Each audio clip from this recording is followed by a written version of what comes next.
नमस्कार, स्वागत है आपका बिहार समाचार में। बिहार वालों के लिए एक तरफ जहां नीतीश कुमार जी ने कई योजनाओं की शुरुआत की है, तो वहीं तेजस्वी यादव ने सबसे भयंकर ऐलान कर दिया है। तेजस्वी यादव ने बिहार वालों के लिए कहा शराबबंदी कानून खत्म होगी, उसके साथ ही अन्य भी कई बड़े ऐलान किए गए। तो वहीं बिहार में भारी बारिश का अलर्ट जारी हो गया। आज की प्रमुख खबरों पर बात करेंगे। इससे पहले आपसे एक छोटी सी अनुरोध है, कृपया वीडियो को एक प्यारा सा लाइक अवश्य ही कर दीजिएगा।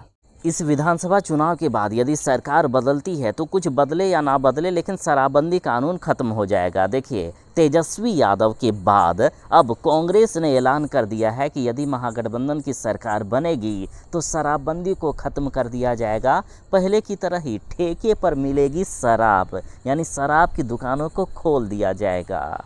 देखिए, तेजस्वी यादव ने बड़ा वादा कर दिया था कि यदि हमारी सरकार बनेगी तो लोगों से और बुद्धिजीवियों से राय लेकर हम शराबबंदी कानून को खत्म करेंगे। और अब कांग्रेस ने कर दिया है वादा। कांग्रेस ने कहा कि विधानसभा चुनाव में महागठबंधन की सरकार बनती है तो राज्य में फिर से शराब के ठेके खोले जाएंगे। और ये बड़ा वादा कांग्रेस के विधायक प्रतिमा दास ने कर दिए हैं। यानी यदि आपको बिहार में शराबबंदी को खत्म करना है तो सरकार बदलनी होगी। एनडीए की सरकार में नीतीश कुमार जी जिद पर अड़े हुए हैं कि हम शराबबंदी खत्म नहीं करेंगे। तो प्रशांत किशोर हो या अन्य कोई भी पार्टियां हो या फिर महागठबंधन ही मान लीजिए, ये सारी पार्टियां वादा कर रही है कि शराबबंदी हम लोग खत्म करेंगे। बिहार में मुख्यमंत्री महिला रोजगार योजना के तहत महिलाओं को अभी 10,000 रुपया करके दिया जाएगा। प्रत्येक परिवार की महिला जो आवेदन करेंगे उनको सरकार 10-10 हज़ार रुपया की राशि पहले ट्रायल में देगी। अगर वो 10,000 रुपया लेकर अपना अच्छा रोजगार कर सके तो 6 महीने के अंदर उन सभी महिलाओं को 2-2 लाख रुपये सरकार देगी, ताकि वे अपने रोजगार को कंटिन्यू कर सके और बढ़ा सके और बिहार के अन्य लोगों को भी रोजगार दे सके। सबसे बड़ी खबर तो ये है कि बिहार में मुख्यमंत्री रोजगार योजना का शुभारंभ हो रहा है। 7 सितंबर की संभावित तिथि मानकर, यानी 7 सितंबर से इसके लिए ऑनलाइन आवेदन शुरू होगा। 15 सितंबर से 10-10 हज़ार रुपया मिलना भी शुरू हो जाएगा। तो बड़ी खबर है, यदि मुख्यमंत्री रोजगार योजना के तहत, मुख्यमंत्री महिला रोजगार योजना के तहत 10,000 रुपया लेना चाहते हैं तो 7 सितंबर 2025 से आवेदन शुरू होगा। 15 सितंबर 2025 से 10-10 हज़ार रुपया मिलना शुरू हो जाएगा। ज़्यादा से ज़्यादा लोगों तक ये वीडियो शेयर कर दीजिएगा ताकि हर किसी को ये जानकारी हो सके। इसके लिए कोई ऑनलाइन आवेदन नहीं बल्कि ऑफलाइन आवेदन हो रहा है। वैसे ज़्यादा जानकारी आप state.bihar.gov.in पर जाकर ले सकते हैं। हालांकि विभाग ने ये पहले ही साफ कर दिया है कि महिला रोजगार योजना का लाभ लेने के लिए जीविका का सदस्य बनना अनिवार्य है। चलिए विस्तार से बताता हूँ। ग्रामीण क्षेत्र की महिलाएं ऑफलाइन आवेदन करेगी, वहीं शहरी क्षेत्र की महिलाओं के लिए ऑनलाइन आवेदन करने की सुविधा होगी। ग्रामीण और शहरी महिलाओं के लिए अलग अलग नियम बनाए गए हैं। शहरी क्षेत्र की महिलाओं के लिए पोर्टल विकसित कर दिया गया है।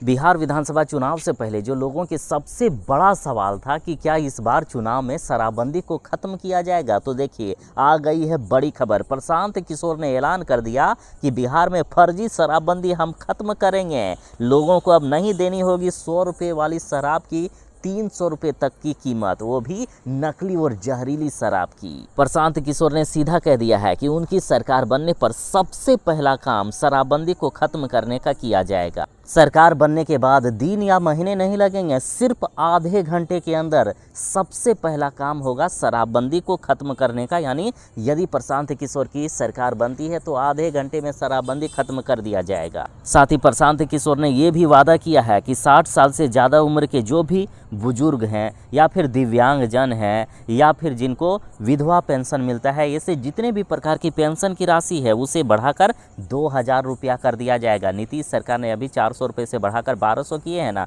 प्रशांत किशोर 2,000 रुपया करेंगे। प्रशांत किशोर ने कहा कि दिसंबर से 2-2 हज़ार रुपया मिलना शुरू भी हो जाएगा।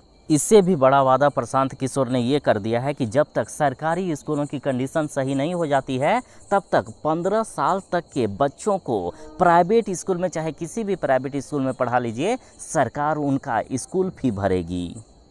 नया जीएसटी रूल लागू हो गया है और इस नए नियम के अनुसार कई चीज़ें सस्ती हो गई है, कुछ चीज़ों को महंगा किया गया है, बाकी अधिकांश चीज़ें सस्ती कर दी गई। पहले जिन चीज़ों पर 12% जीएसटी लगता था उस पर 5% कर दिया गया। देखिए, जो आपकी ज़रूरी चीज़ें हैं, जो रोज़मर्रा की चीज़ें हैं, उनको सस्ता कर दिया गया है, जैसे मक्खन, चीनी, नमकीन, मिल्क पाउडर, रोज़मर्रा के जो भी सामान है उन सब चीज़ों पर पहले 12% जीएसटी लगता था, अब मात्र उन पर 5% जीएसटी लगेगा। यानी खाने पीने की जितने भी चीज़ें हैं, जो आपके किचन का सामान है, वो सस्ती होगी। साथ ही बराबर ये मांग की जा रही थी कि इंश्योरेंस पर भी सरकार 12% जीएसटी लगती है, तो अब बड़ी खबर है कि इंश्योरेंस पर सरकार ने 0% जीएसटी कर दी है। तो वहीं इलेक्ट्रॉनिक सामान जो आप खरीदते थे वो आपको पहले महंगे मिला करते थे, लेकिन अब 28% उन पर जीएसटी जो लगता था उससे घटाकर मात्र 18% कर दिया गया है। चाहे इलेक्ट्रॉनिक का कोई भी सामान खरीदे हैं, AC, LED bulb, LED TV, refrigerator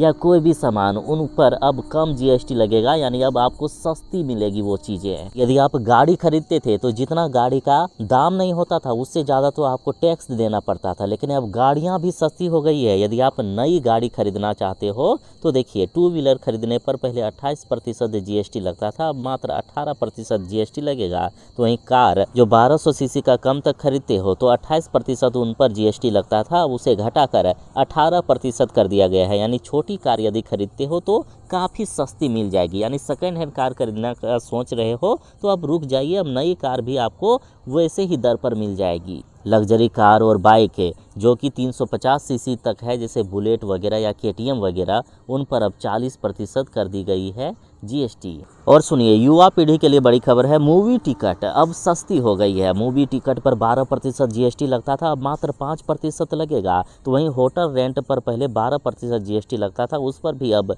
मात्र 5% जीएसटी लगेगा। 5 स्टार होटल फूड पर 28% जीएसटी को घटाकर अब 18% कर दिया गया। साथ ही जो ब्यूटी पार्लर के सामान हैं उन पर अब मात्र 5% जीएसटी कर दिया गया है। ब्यूटी पार्लर के जितने भी तरह के सामान है या कॉस्मेटिक सामान है जो सुंदरता बढ़ाने का काम करते हैं, कह सकते हैं, उन पर पहले ज़्यादा जीएसटी यानी 12% जीएसटी लगता था, जिसे घटाकर मात्र 5% कर दिया गया। सीमेंट पर भी जीएसटी 28% से घटाकर 18% हो गया है, यानी अब घर बनाना भी सस्ता होगा। मार्बल, ग्रेनाइट या फिर सैंड लाइम ब्रिक पर पहले 12% जीएसटी लगता था, उस पर भी मात्र 5% लगेगा। यानी घर में टाइल्स भी लगाने का सोच रहे हो तो वो भी अब सस्ता मिलेगा। इसके साथ ही अन्य भी कई चीज़ें सस्ती हो गई है। हाँ, सिगरेट, दारू वगैरह पर जीएसटी ज़्यादा लगा दिया गया है। उन पर सरकार एक तो कहती है कि मत पियो, दूसरा अब ज़्यादा टैक्स भी वसूलेगी।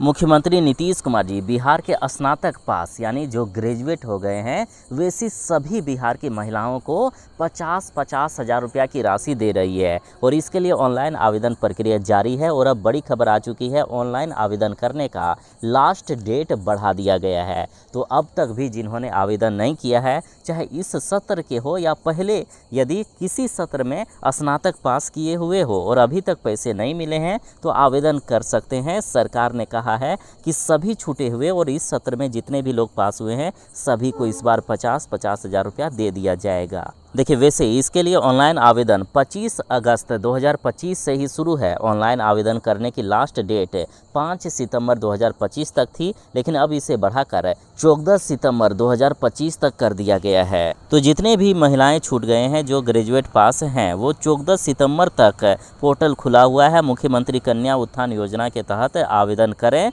आपको 50 हज़ार रुपया सरकार इस बार गारंटी रूप में देगी, वो भी मात्र आधार वेरिफिकेशन के साथ ही पैसे दे दिए जाएंगे। अब रही बात कि आवेदन करने के लिए आखिर वेबसाइट क्या है, तो ऑफिशियल वेबसाइट medhasoft.bihar.gov.in पर जाकर ऑनलाइन आवेदन करें। बिहार विधानसभा चुनाव का समय आ रहा है। नेता आएंगे आपसे वोट मांगने के लिए, बीजेपी के नेता आएंगे, खुद नीतीश कुमार जी की पार्टी के नेता आएंगे तो उनसे एक सवाल जरूर पूछना। तेजस्वी यादव ने कहा है कि नीतीश मोदी से ये 10 सवाल जरूर पूछना। देखिए, वैसे पीएम मोदी जी 15 सितंबर को पूर्णिया दौरे पर बिहार आ रहे हैं। इसी बीच तेजस्वी यादव ने कहा है कि जब नेता आपसे वोट मांगने के लिए आए तो उनसे ये 10 सवाल जरूर पूछिएगा। जब आपके द्वार ये भाजपा और ये जदयू के नेता आए तो उनसे पूछिएगा कि बिहार सबसे गरीब राज्य क्यों है, बिहार में महिलाएं आखिर असुरक्षित क्यों है, बिहार में स्वास्थ्य व्यवस्था आखिर बेकार क्यों है, बिहार में इतना अपराध क्यों है, बिहार में इतना भ्रष्टाचार क्यों है, बिहार में इतनी बेरोजगारी क्यों है, बिहार में पलायन की मजबूरी क्यों है, बिहार में स्कूल भवन क्यों नहीं है, बिहार में नए उद्योग धंधे क्यों स्थापित नहीं हुए हैं, बिहार की शिक्षा व्यवस्था आखिर चौपट क्यों है। यदि ये भाजपा और जदयू के नेता इसका जवाब दे पाते हैं तो ही इनको वोट दीजिएगा, वरना अपना वोट सोच समझ कर दीजिए कि आप बिहार को किन हाथों पर सौंपना चाहते हो, आप अपने बिहार का और अपने बच्चों का भविष्य आखिर कैसा बनाना चाहते हो। आखिर बिहार विधानसभा चुनाव कब से शुरू होगा, कब आप वोट डालने के लिए जाओगे, कब वोट का रिजल्ट आ जाएगा। तो देखिए, बड़ी खबर है कि बिहार में अक्टूबर के पहले सप्ताह में चुनाव का ऐलान होने वाला है। 30 सितंबर को जारी होने वाला है फाइनल वोटर लिस्ट।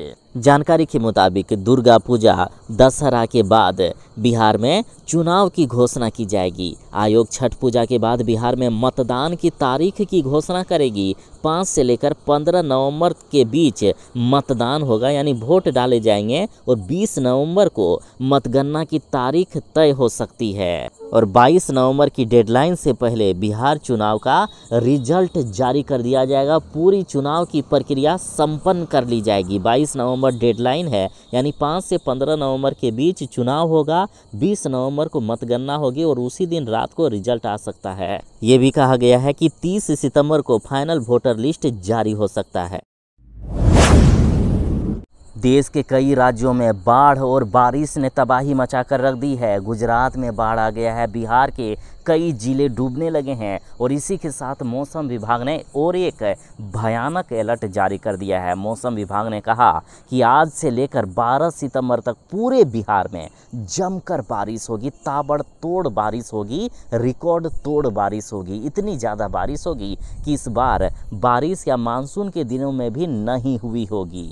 मौसम विभाग ने कहा है कि बिहार में 12 सितंबर तक सभी जिलों में, यानी बिहार के सभी 38 जिलों में भारी बारिश होने वाली है और इस दौरान 30 से 40 किलोमीटर प्रति घंटे की रफ्तार से हवाएं चलेगी। साथ ही तेज वज्रपात का भी अलर्ट जारी कर दिया गया है। तो इधर भागलपुर में बाढ़ में 3 बच्चे बह गए हैं, 2 की मौत हो गई है। किशनगंज अररिया में तेज बारिश का कहर जारी है। नवादा में बिजली गिरने से 1 की मौत हो चुकी है। तो बिहार में बारिश लगातार अपना कहर बरपा रही है, तो जरा संभल कर रहें, बच कर रहें। तेजस्वी यादव ने कहा है कि ये एनडीए की सरकार, ये डबल इंजन की सरकार खटारा हो चुकी है। तेजस्वी यादव ने कहा कि आप ये खटारा गाड़ी पर घूमना पसंद नहीं करते हो, तो बिहार को आखिर इस खटारे सरकार पर कैसे निर्भर रखोगे। इस खटारा सरकार को बदलने का समय आ चुका है। साथ ही मुख्यमंत्री नीतीश कुमार जी को तेजस्वी यादव ने एक बुजुर्ग बताया है।